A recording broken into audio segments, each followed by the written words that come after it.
So, Johanna Weber, it's very nice to see you again. Hi, Toby. Hi, and it's good to get back together again. It's a few days now since we had a really interesting conversation with our guests about the right to regenerate, the proposals the government's bringing forward to adjust the right to contest, improve the right to contest. Thinking back on that conversation, reflecting back on it, what are the key points? What are the things that really stood out in that for you?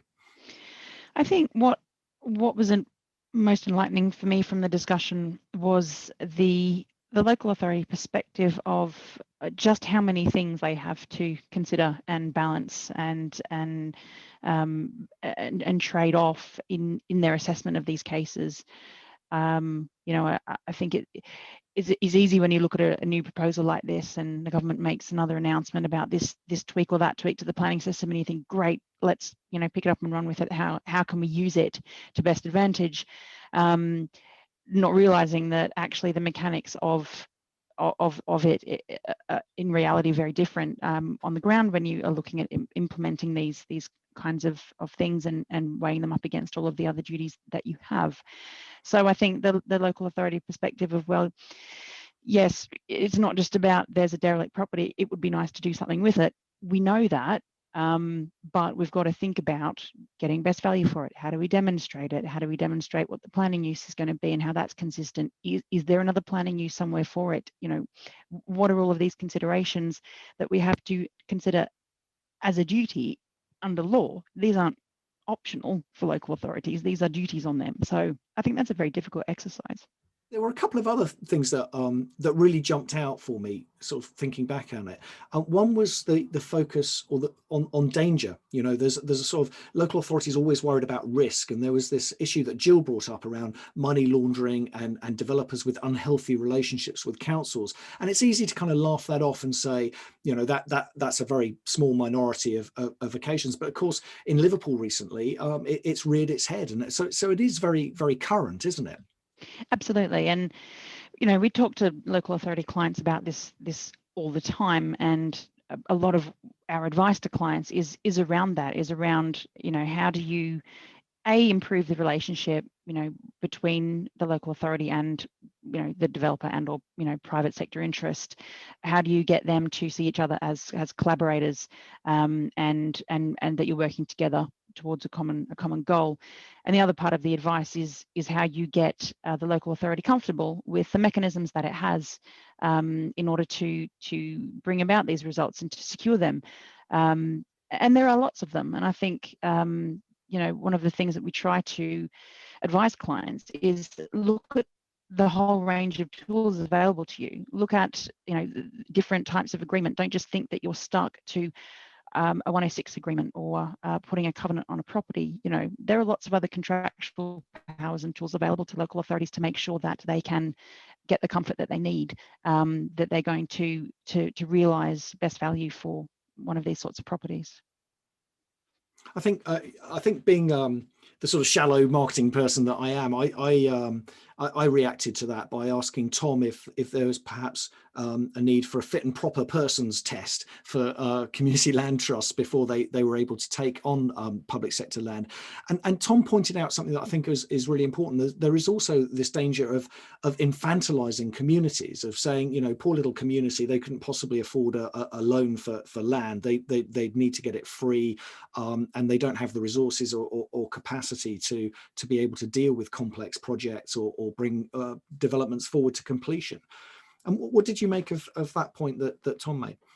That really did chime with me, and you see it. I think you see it all the time when you've got larger scale regeneration projects happening, and you've got either the council with or without a development partner looking to develop a strategic plan, and they take it away. And yes, they do an equalities impact assessment, and they do consultation, and they do all of the things they're supposed to do and tick all the boxes they're supposed to do, but without really looking at it as an engagement exercise. It's a lot of ducks to get in a row, and in this particular case, I think the community interest, or that the local community group, gets overlooked as being another box to tick, whereas in fact they're getting quite savvy, especially with neighbourhood plans, for instance. And we've seen the uptake of that, and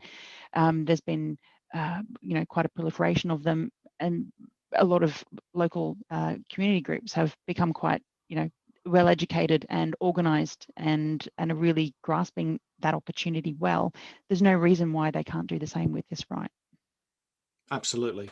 So when your clients come to you and ask you about the right to regenerate and what it means for them, is there any advice that you're getting ready following that conversation, that you're sort of lining up in your mind that you'd put to clients?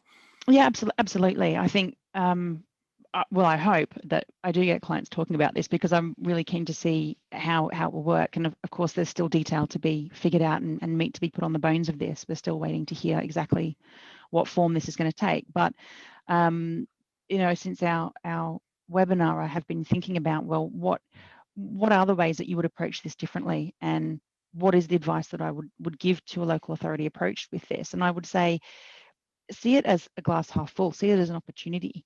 This is a property that it is an asset. It is the heart or part of a community, and ultimately it's sitting there doing nothing. And that's the reason why this issue has come to you in the first place, because it's entirely unsuitable for whatever it's currently being used for. That's taking a bit of work off your plate, actually, when you think about it. You've got someone coming forward who is probably local. They probably really care about the use of the property. They're unlikely to be a private developer, because this way of getting property doesn't really give you certainty of a supply of sites to be profitable. So it's most likely to be coming from a community group or a local group very interested in seeing the best use retained of this property, and work with that. It's not a criticism of you. It's a genuine desire to improve local community. And if people are taking more ownership of that, then I think we should encourage them. There are going to be cases where it's not appropriate, obviously, and where there are strategic plans or longer term planning policies that are inconsistent with that. Fine, but explain that to them clearly, and be as transparent as you can about your plans, and invite them to come back and talk to you again if necessary, because if you get 5 years down the track and nothing's come of your plan, well, why shouldn't they be able to have another crack at it with you?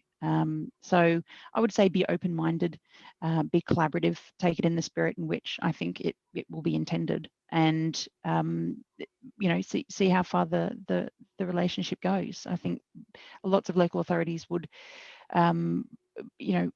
probably have a difficult time resourcing this if it was speculative, and that's understandable.